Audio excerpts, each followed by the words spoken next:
વિદ્યાર્થી મિત્રો, ભૌતિક વિજ્ઞાનનો ભાગ બેમાં પહેલું ચેપ્ટર એ 9મા ક્રમનું છે. ઘન પદાર્થોના યાંત્રિક ગુણધર્મ. હવે એ સમજવા માટે પહેલાં થોડી કોમન ચર્ચા કરીએ. 9મા 10મા ધોરણની વાત કરીએ કે 7-8 ધોરણની. આપણે દ્રવ્યના 3 સ્વરૂપથી પરિચિત છે.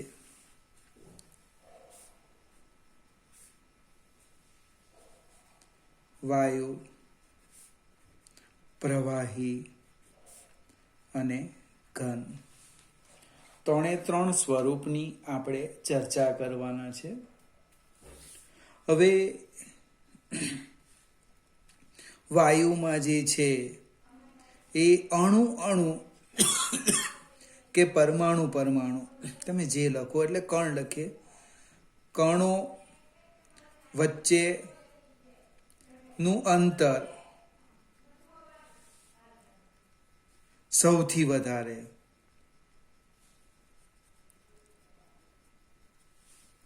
અને ઘન પદાર્થમાં એ અણુ કે કણો વચ્ચેનું અંતર સૌથી ઓછું. પ્રવાહીમાં અણુ વચ્ચેનું અંતર જે છે એ વાયુ કરતાં વધારે અને ઘન પદાર્થ કરતાં ઓછું અંતર બને. ડી એર લખીએ જોઈએ તો અહીં અંતર માટે ડી એર, ડી લિક્વિડ અને ડી સોલિડ. સૌથી ઓછું વાયુમાં, સૌથી વધારે પ્રવાહીમાં અને સૌથી ઓછું ઘનની અંદર. અણુ વચ્ચેના અંતરની વાત કરીએ તો બે અણુઓ આ રીતે હોય ત્યારે તેમની વચ્ચે 2 પ્રકારના બળ લાગે. અહીંયા જે અણુ વચ્ચે જે બળ લાગે એ બળના 2 પ્રકાર આવે. એક આકર્ષણ બળ અને બીજું અપાકર્ષણ બળ. 2 અણુઓ અમુક અંતર હોય તો બંને બળ લાગે, આકર્ષણ બળ અને અપાકર્ષણ બળ. પણ અંતર જ્યારે વધારે હોય ત્યારે આકર્ષણ બળ એ અપાકર્ષણ બળ કરતાં વધારે હોય. એટલે આપણને માત્ર શાનો અહેસાસ થાય? આકર્ષણ બળનો. જ્યારે અંતર ઘટતું જાય બને કોઈ એક અંતરે શું થાય? કોઈ એક અંતરે આપણે અંતરની સંજ્ઞામાં હું R0 લખું. આ બંને બળો કેવા થઈ જાય? સરખા થાય. આ આકર્ષણ બળ અને અપાકર્ષણ બળ સરખા બને એટલે પરિણામી બળ 0. પરિણામી બળ 0 એનો અર્થ એ સંતુલન સ્થિતિમાં રહે. સંતુલન સ્થિતિ બને. હંમેશા વ્યક્તિ લઘુત્તમ બળ લાગે તેવી રીતે રહેવા પ્રયત્ન કરે. એ જ ઘટના આની અંદર પણ છે. પણ જો અંતર એ R0 કરતાં પણ તમે ઘટાડી દેવ તો અપાકર્ષણ બળનું મૂલ્ય એ આકર્ષણ બળના મૂલ્ય કરતાં વધી જાય. આપણા જીવનમાં પણ આ જ ઘટના બને. આપણા કરતાં વ્યક્તિ કોઈ દૂર હોય, અંતર વધારે હોય, R greater than R0 હોય તો આકર્ષણ બળ લાગે, સતત યાદ આવે એની. અને પણ 2 મિત્ર જ્યારે ભેગા થાય અને ખૂબ નજીક આવી જાય અને R<R0 થાય ત્યારે ઝઘડો પણ થઈ જાય. ઝઘડો થવો ઇટ મીન્સ અપાકર્ષણ બળ. ખૂબ નજીક આવું એટલે ઘણી વખત કેમ જ્યારે 2 મિત્ર વચ્ચે ખટપટ ક્યારે થાય, ઝઘડો ક્યારે થાય? જ્યારે એમની વચ્ચેનું અંતર કેવું હોય? મર્યાદા. અંતર મીન્સ મર્યાદા. એ R0 કરતાં ઘટી જાય. એટલે જો શાંતિથી જિંદગી જીવવી હોય તો યાદ રાખવાનું, કીપ ડિસ્ટન્સ. બને વ્યક્તિ સાથે અંતર જાળવો. હવે આ જે પ્રવાહી સ્વરૂપ છે એમાં અંતર ખૂબ વધારે એટલે આકર્ષણ બળ થાય. પણ એટલું બધું અંતર વધારે હોવાથી લગભગ બળ અવગણી શકીએ એટલે અસ્તવ્યસ્ત ગતિ કરીએ. બને આકાર બને એનો ગમે તે જે પાત્રમાં ધરાવો તે પાત્ર ધરાવી શકે. બને હવાને ફુગ્ગામાં ભરી દો તો ફુગ્ગા જેવો આકાર થઈ જાય. વાયુ અને પ્રવાહીમાં જે આકાર છે એ જે પાત્રમાં ભરો તે પાત્ર જેવો એ ધારણ કરે. પ્રવાહીમાં પાણી લઈએ, ગ્લાસમાં ભરો તો એ ગ્લાસ જેવો આકાર ધારણ કરે. કોઈક વાડકીમાં લેવો અથવા કોઈ બીજા પાત્રમાં લેવો તો એ આકારનો ધારણ કરે. આપણે પણ આ ગુણધર્મો શીખવા જેવો. જે પાત્રમાં રહીએ એ પાત્રને અનુરૂપ થઈએ તો હંમેશા બળ કેટલું લાગે? શૂન્ય લાગે. ઘન પદાર્થમાં આકાર અને કદ કેવા છે? નિશ્ચિત છે. વાયુમાં આકાર અને કદ નિશ્ચિત નથી. પ્રવાહીમાં કદ નિશ્ચિત પણ આકાર નિશ્ચિત નહીં મળે. જે પાત્રમાં ભરો એ પાત્રમાં. હવે આપણે જે હેડિંગ છે, 3 હેડિંગ છે. વાયુ પણ શીખવાના છે, પ્રવાહી પણ શીખવાના છે, ઘન પણ શીખવાના છે. પણ આ જે અણુ વચ્ચેનું બળ છે એ આંતર અણુ બળ કહીશું. આંતર પરમાણુ બળ, આંતર અણુ બળ, આંતર પરમાણુ બળ, એની વાત કરવાના છે. એના માટે બહુ સરસ ચર્ચા સમજાવી આ વિડીયોમાં. આ ભાગ 2 વાર જોજો કે કેટલા બળ લાગે, કયું દેખાય, જેનું પ્રભુત્વ વધારે હોય તે જ દેખાય. વાયુ, પ્રવાહી, ઘનની વાત કરી. હવે આપણે ચેપ્ટરની શરૂઆત કરીએ તો એક શબ્દ આપેલો છે દ્રઢ પદાર્થ, જે આપણે શીખી ગયા છે. દ્રઢ પદાર્થ ચાક ગતિની અંદર આની વ્યાખ્યા આપી કે દ્રઢ પદાર્થ શું છે તો કે કણોનું તંત્ર છે. દ્રઢ પદાર્થ એ કણોનું તંત્ર છે, જેમાં કણો વચ્ચેના સાપેક્ષ સ્થાન, કણો વચ્ચેના સાપેક્ષ સ્થાન કેવા રહે? અચળ, અફર રહે. તાપમાન, સમય, વાતાવરણ, જે કંઈ ફેરફાર કરવો હોય તે કરો, એ કણો વચ્ચેના સાપેક્ષ સ્થાન અફર રહે, એને દ્રઢ પદાર્થ કહેવાય. એમાં વિરૂપણ ઉત્પન્ન નહીં કરી શકાય. વિરૂપણ મીન્સ વિકૃતિ. તમે બળ, દાખલા તરીકે રબરનો બોલ લેવો અને તમે દબાવો, પણ આને બી દબાવો તો આના આકારમાં ફેરફાર થાય. દ્રઢ પદાર્થમાં એ શક્ય નથી. એમાં આપણે વિરૂપણ ઉત્પન્ન કરી શકતા નથી. બસ આ જ તફાવત છે દ્રઢ પદાર્થ અને ઘન પદાર્થ. ઘન પદાર્થમાં આપણે વિરૂપણ ઉત્પન્ન કરી શકીએ. તારને ખેંચો તેની લંબાઈમાં ફેરફાર થાય, દબાવો તેના લંબાઈમાં ફેરફાર થાય. એટલે દ્રઢ પદાર્થ અને ઘન પદાર્થનો તફાવત શું? તો કે દ્રઢ પદાર્થમાં વિરૂપણ ઉત્પન્ન કરી શકાતું નથી, જ્યારે ઘન પદાર્થમાં આપણે વિરૂપણ ઉત્પન્ન કરી શકીએ છીએ. ફરીથી આપણે બી ઘણી વખત પ્રતિજ્ઞા લઈએ તો કેવી લેવાની? દ્રઢ લેવાની. એકલી પ્રતિજ્ઞા લેવો તેમાં વિરૂપણ આવે, ગમે ત્યારે તૂટી જાય. દ્રઢ પ્રતિજ્ઞા, ભીષ્મ પ્રતિજ્ઞા એ તૂટતી નથી, યાદ રાખવાનું. બીજો એક સરસ શબ્દ છે સ્થિતિ સ્થાપકતા, જે આપણે ચેપ્ટરનું હેડિંગ છે, સ્થિતિ સ્થાપકતા. આ એક દ્રવ્યનો યાંત્રિક ગુણધર્મ છે. દ્રવ્યનો યાંત્રિક ગુણધર્મ છે, જે આ ચેપ્ટરમાં આપણે શીખવાના છે. આપણો એક મુદ્દો આટલો છે, સ્થિતિ સ્થાપકતા. સ્થિતિ સ્થાપકતા એટલે શું? ફરીથી આકૃતિની મદદથી સમજાવું. કેટલાક દ્રવ્યમાં, બધા માટે આ લાગુ નથી પડતું. આ જે અંતર છે આર, એ સંતુલિત અંતર હોય. જસ્ટ હમણાં શરૂઆત ચર્ચા કરી કે એ જો અંતર સંતુલિત હોય એટલે આર ઇક્વલ ટુ R0 હોય, સંતુલિત અંતર હોય તો એ સ્થિર રહેશે. પણ એની ઉપર તમે બાહ્ય બળ લગાડો, બને બાહ્ય બળ લગાડવાને કારણે શું થાય? વિરૂપક બળ લગાડીએ, આ જે અંતર છે એ R0 કરતાં વધી જાય અથવા R0 કરતાં ઘટી જાય. બને ત્યારે શું થાય? જો R ગ્રેટર દેન R0 થાય તો આકર્ષણ બળ ઉદ્ભવે,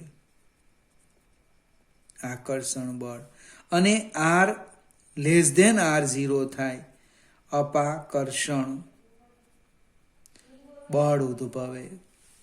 હવે અણુ વચ્ચેનું અંતર એ સંતુલિત અંતર કરતાં વધે અથવા ઘટે તો એની અંદર ફરીથી મૂળ સ્થિતિ પ્રાપ્ત કરવાનું બળ ઉદ્ભવે.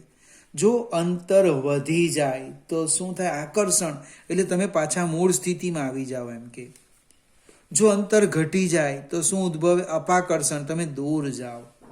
કહેવાનો અર્થ સંતુલિત અંતરમાં ફેરફાર કરવામાં આવે ત્યારે એની અંદર પુનઃસ્થાપક બળ ઉદ્ભવે. બરાબર સમજો? એનું અણુ કણ વચ્ચેનું અંતર આપણે આમ બળ લગાડવાનું. આ રીતના મેં બોલપેન પર બળ લગાડું તો શું થવાનું? આ જે અણુ વચ્ચેનું જે અંતર છે એમાં ફેરફાર થવાનો. ફેરફાર થવાથી એની અંદર પુનઃસ્થાપક બળ ઉદ્ભવે. એટલે કે ધારો કે તમે બાહ્ય બળ દૂર કરો, અને પદાર્થ પર, તંત્ર પર લાગતું બાહ્ય બળ એને આપણે દૂર કરીએ તો એ તંત્ર પોતાની મૂળ સ્થિતિ પ્રાપ્ત કરે. મૂળ સ્થિતિ પ્રાપ્ત કરે. દ્રવ્યના જે યાંત્રિક ગુણધર્મને કારણે, અને દ્રવ્યના જે યાંત્રિક ગુણધર્મને કારણે પુનઃ સ્થાપક બળ ઉદ્ભવે તે ગુણધર્મને દ્રવ્યની સ્થિતિ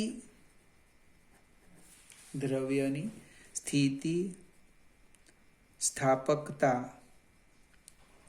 કહે છે. ફરીથી એક વખત, દ્રવ્યના જે યાંત્રિક ગુણધર્મને કારણે પુનઃ સ્થાપક બળ ઉદ્ભવે તે ગુણધર્મને દ્રવ્યની સ્થિતિ સ્થાપકતા કહે છે. ફરીથી, પદાર્થ પર મેં બળ લગાડું અને બળ દૂર કરું, પદાર્થ પોતાની મૂળ સ્થિતિ પ્રાપ્ત કરે. જે ગુણધર્મને કારણે એ મૂળ સ્થિતિ પ્રાપ્ત કરે તે ગુણધર્મને શું કહેવાના? સ્થિતિ સ્થાપકતા. આપણે રબરનું ઉદાહરણ લઈએ, ખેંચીને છોડી દે. વાસ્તવમાં રબર એ સ્થિતિ સ્થાપક દ્રવ્ય નથી. એ આપણે આ ચેપ્ટરમાં શીખવાના છે, પણ એ આપણે નરી આંખે ખ્યાલ આવે. રબરને ખેંચો અને છોડી દો, મૂળ સ્થિતિ પ્રાપ્ત કરે. બીજો શબ્દ છે પ્લાસ્ટિક. આપણે પરિચિત છે આ શબ્દથી. હવે પ્લાસ્ટિક કોને કહેવાના? તો પદાર્થનું એક નામ છે પ્લાસ્ટિક. કે કેટલાક પદાર્થો એવા છે, પ્લાસ્ટિકને તમે ખેંચો અને છોડી દો, એ મૂળ સ્થિતિ પ્રાપ્ત કરતો નથી. બે શબ્દો છે, પ્લાસ્ટિક અને પ્લાસ્ટિસિટી. પ્લાસ્ટિસિટી, દાખલા તરીકે એક કાદવનો ઘોડો બનાવી દઈએ, અથવા મમ્મી લોટ બાંધતી હોય તો રોટલો કે રોટલી માટે જે ગોળાકાર બનાવે એ તમે લઈ લો. એનો આકાર કેવો છે? ગોળાકાર છે. હવે તમે એને હાથમાં પકડીને દબાવી દેવ, બને, પછી છોડી દેવ, બને, એનો ગમે તેવો આકાર થઈ ગયો. છોડી દીધા પછી પોતાનો મૂળ આકાર પ્રાપ્ત કરતો નથી. કેમ? તો કે એની અંદર પુનઃસ્થાપક બળ ઉદ્ભવતું નથી.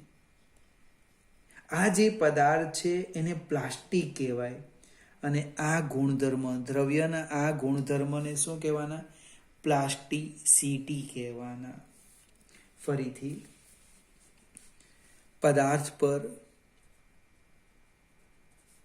પદાર્થ પરથી બાહ્ય વિરૂપક બળ દૂર કરવામાં આવે તો પણ પદાર્થ પોતાનો મૂળ આકાર પ્રાપ્ત કરતો નથી. આ પદાર્થને શું કહેવાના? પ્લાસ્ટિક. અને એ જે ગુણધર્મ છે એને પ્લાસ્ટિસિટી કહે છે.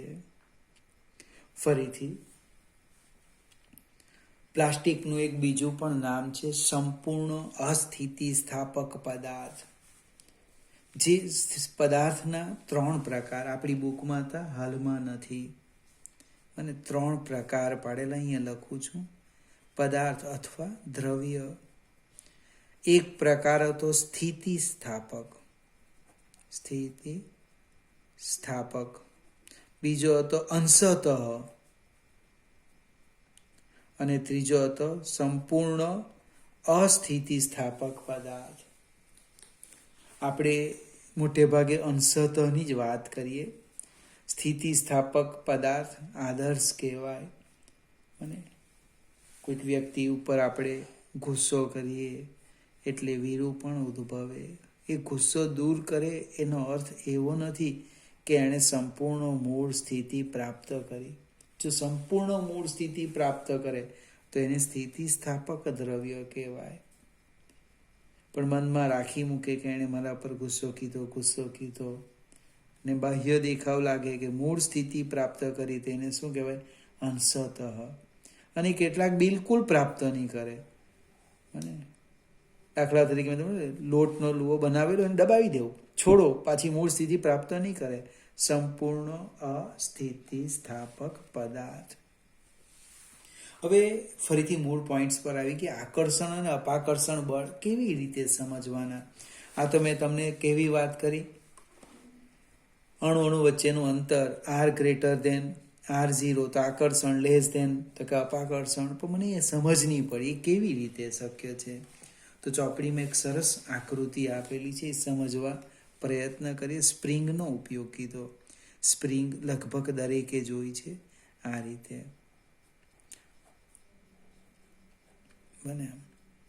હવે ધારો કે આ અણુનું તમે એક સ્પ્રિંગ લેવો અને 2 હાથે પકડો. 2 હાથે પકડેલું એ આપણે આ 2 છેડા લઈ લઈએ, એને તમે ખેંચો આમ, બને, એને છોડી દેવું. શું થાય? તરત જ પાછી મૂળ સ્થિતિ પ્રાપ્ત કરે. એને તમે દબાવી દેવું, બને, બળ આમ લગાડો, આમ દબાવો ને છોડી દેવું, ફરીથી પોતાની મૂળ સ્થિતિ પ્રાપ્ત કરે. એટલે અણુ કે પરમાણુ, આપણે ઘન પદાર્થની વાત કરીએ, દૂરથી જોઈએ તો આપણને કેવો દેખાય? કે સ્થિર છે. એના ઘટક કણો સ્થિર નથી.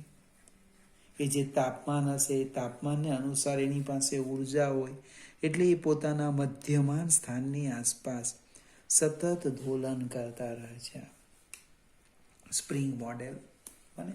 એટલે સ્પ્રિંગનો ઉપયોગ કરો એટલે ખ્યાલ આવે. સ્પ્રિંગને ખેંચો, પુનઃસ્થાપક બળ ઉદ્ભવે. દબાવો તો પણ પુનઃસ્થાપક બળ ઉદ્ભવે.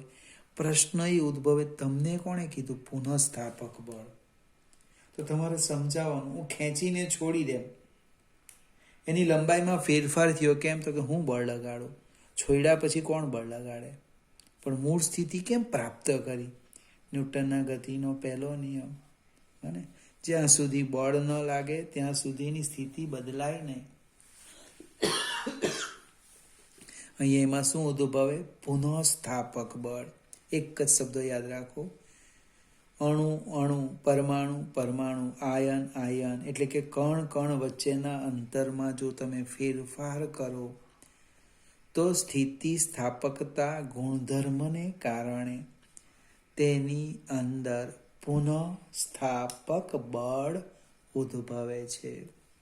મિત્રો, આજે 1 કે 2 લીટી જવાહર સુધી જોયું. ચેપ્ટરમાં સેજ આગળ જઈએ. પ્રતિબળ અને વિકૃતિ. પહેલા પ્રતિબળની વાત કરીશું. પ્રતિબળ એટલે સ્ટ્રેસ.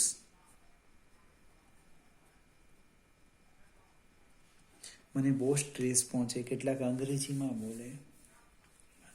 સ્ટ્રેસ એટલે શું? મને પ્રતિબળ એને સમજવા પ્રયત્ન કરીએ. હવે ધારો કે આ એક તાર લઈએ, વધારે ખ્યાલ આવશે એમ. તાર, એને છેડે હું કોઈક પદાર્થ લટકાવું આ રીતના, એટલે એને વજન બળાવવાનું mg. એટલે કે તાર અથવા તો સ્પ્રિંગ જે હશે તે, એની લંબાઈમાં વધારો થવાનો.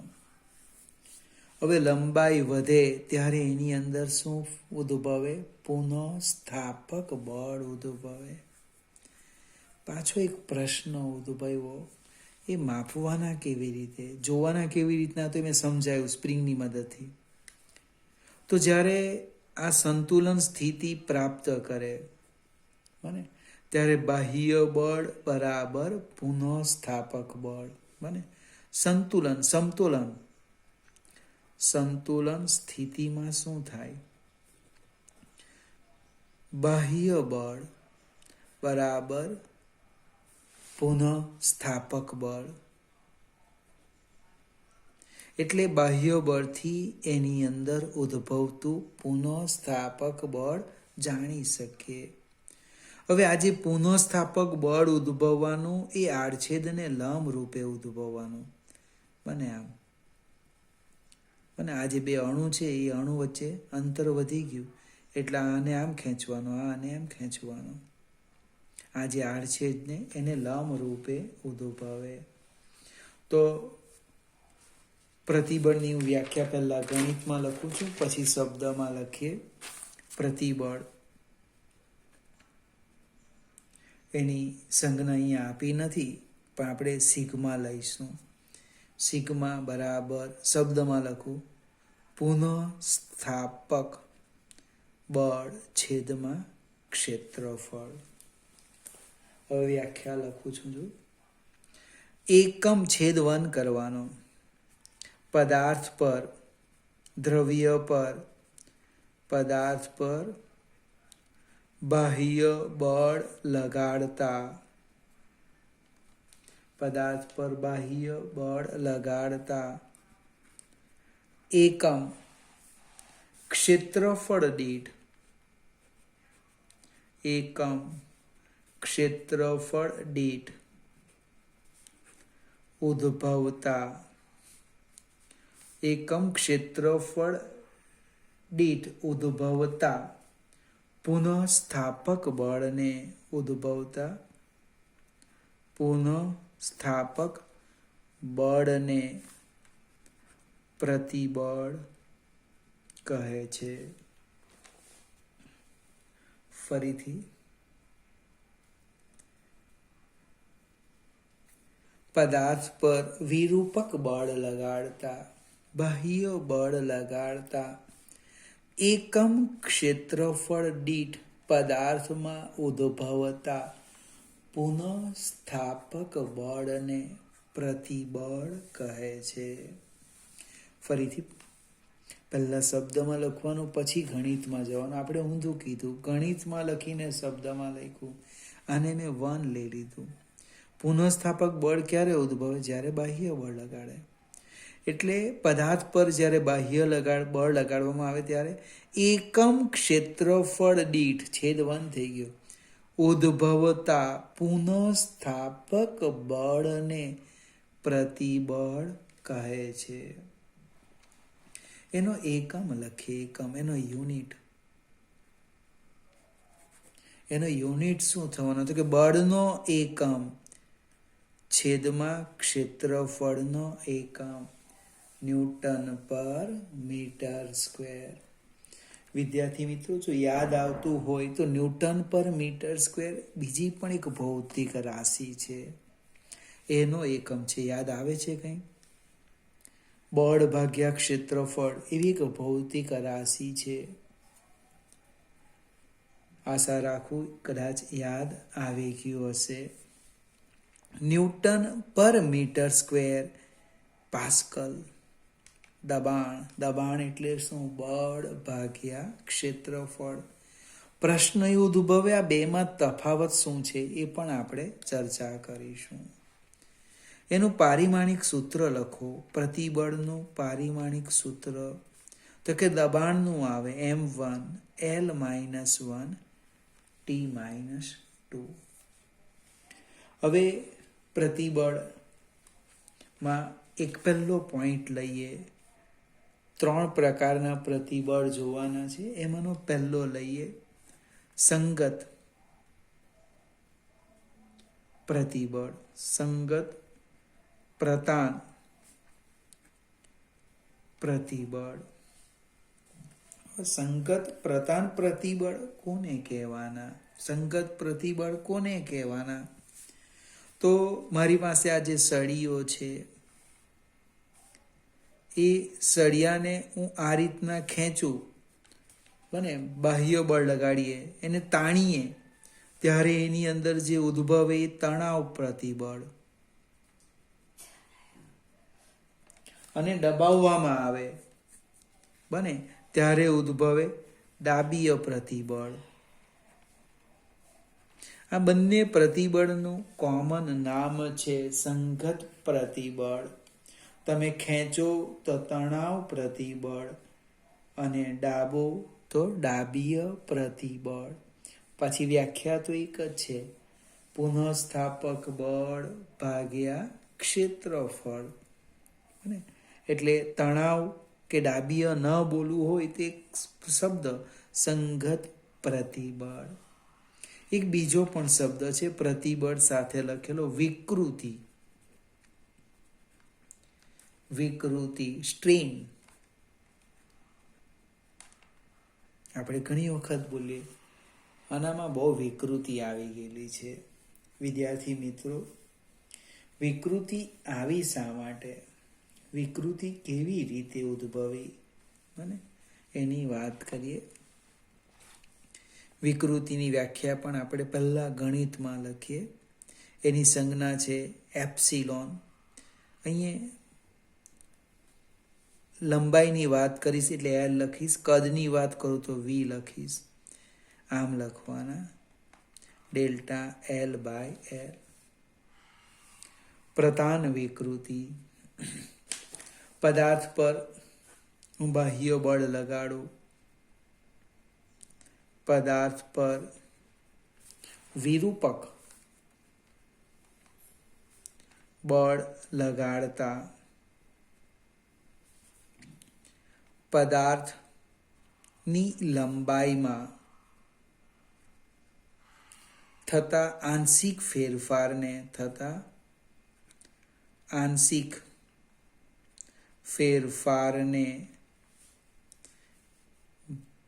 લંબાઈમાં થતા આંશિક ફેરફારને પ્રતાન વિકૃતિ કહે છે. ફરીથી બીજી વ્યાખ્યા. ધારો કે પદાર્થ અથવા તારની લંબાઈ લઈ લે. તારની લંબાઈ કેટલી છે? L. વિરૂપક બળ લગાડું તો હવે લંબાઈ કેટલી થઈ ગઈ? L + delta L. લંબાઈનો વધારો ડેલ્ટા L થયો. તો લંબાઈમાં થતો વધારો અને મૂળ લંબાઈના ગુણોત્તરને સંગત અથવા પ્રતાન વિકૃતિ કહે છે. ફરીથી પદાર્થની લંબાઈમાં થતો ફેરફાર અને મૂળ લંબાઈના ગુણોત્તરને સંગત અથવા પ્રતાન વિકૃતિ કહે છે. એટલે તમારે આટલું યાદ રાખવાનું, ફેરફાર ભાગ્યા મૂળ. લંબાઈ તો લંબાઈનો ફેરફાર ભાગ્યા મૂળ, કદ તો કદનો ફેરફાર ભાગ્યા મૂળ. ખ્યાલ આવશે ને? એટલે કદની વિકૃતિ. હવે વિકૃતિ એકમ રહિત, કારણ કે લંબાઈ ભાગ્યા લંબાઈ. એકમ રહિત મીન્સ એ પરિમાણ રહિત ભૌતિક રાશિ છે. ફરીથી આજે આપણે એક ગુણધર્મની વાત કરી, સ્થિતિ સ્થાપકતા. ત્યાર પછી પ્રતિબળની વાત કરી અને વિકૃતિની વાત કરી. વિદ્યાર્થી મિત્રો, અને 2 વાર વિડીયો જોજો તો વધારે ખ્યાલ આવશે. તો આના પછીના વિડીયોમાં સરળતા રહેશે.